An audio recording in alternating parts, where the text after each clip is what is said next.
اور جب ابراہیم نے اللہ سے عرض کیا کہ اے پروردگار مجھے دکھا کہ تو مردوں کو کیوں کر زندہ کرے گا، اللہ نے فرمایا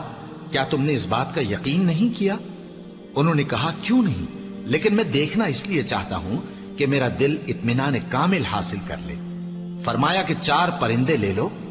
پھر ان کو اپنے سے ہلا لو اور ان کے ٹکڑے ٹکڑے کر دو، پھر ان کا ایک ایک ٹکڑا ہر ایک پہاڑ پر رکھ دو، پھر ان کو بلاؤ تو وہ تمہارے پاس دوڑتے چلے آئیں گے،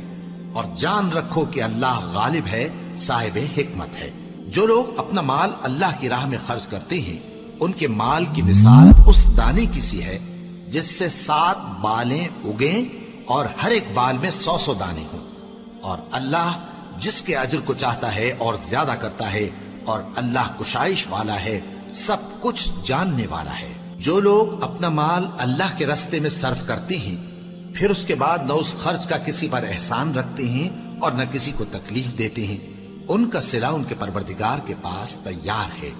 اور قیامت کے روز نہ ان کو کچھ خوف ہوگا اور نہ وہ غمگین ہوں گے۔